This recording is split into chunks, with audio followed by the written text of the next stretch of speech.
workers and soldiers who had brought the monarchy to bay followed the lead of moderate socialists in establishing a political arena of their own.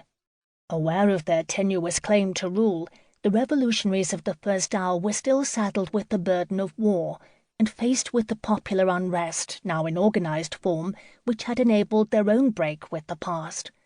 In October 1917, as the crisis deepened, Vladimir Lenin's Bolshevik Party staged a coup d'etat that dislodged the bourgeois office holders, stole the moderates' thunder, and inaugurated 4 years of civil conflict, ending in early 1921 with the consolidation of history's first socialist government.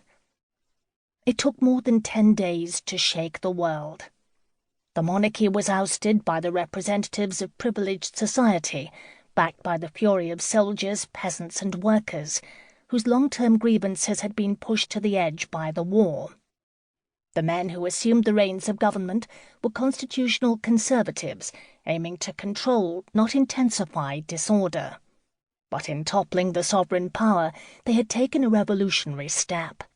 From the beginning, the revolution held out the possibility of a democratic outcome, a potential dramatized by the remarkable turnout for elections to the empire-wide Constituent Assembly, even after the Bolsheviks had taken command. The potential for civil war was also implicit in the revolution from the beginning. As the crisis deepened, a group of officers attempted unsuccessfully to seize control and prevent the left from gaining ground.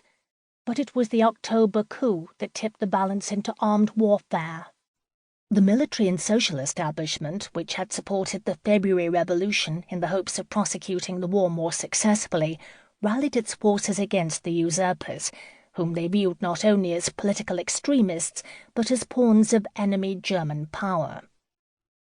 The civil war unleashed by the coup was deep and extensive, embracing every corner of the empire, from the ethnic borderlands to the peasant heartland, at every rung of the social hierarchy. It was a story of crisis and collapse, but also of surprising resilience. The chaos on the streets and behind the front revealed enduring allegiances and habits of collective action.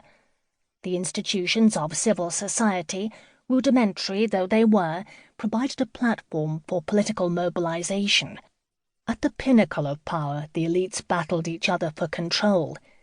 But at the level of the state, the basis of power, political authority, a functioning bureaucratic apparatus, and monopoly of the legitimate use of physical force, as Max Weber put it, had itself been shaken.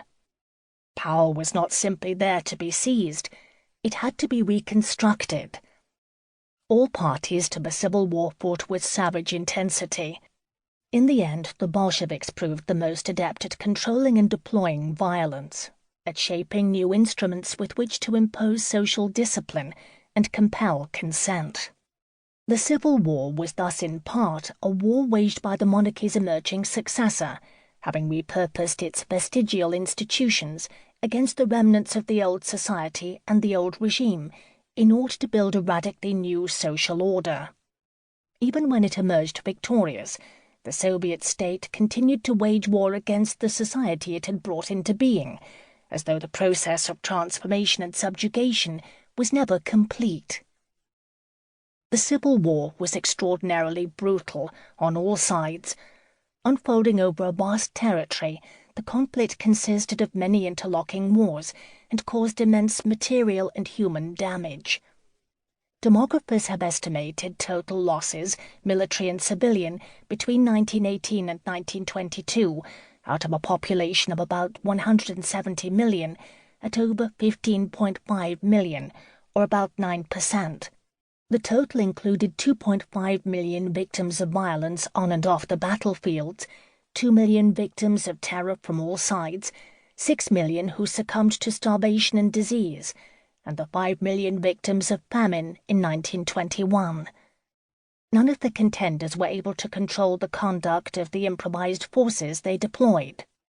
None shied away from forms of violence, such as hostage-taking, reprisals against civilians, summary executions, rape and torture, and the targeting of ethnic communities, considered at the time as violations of moral, if not also legal.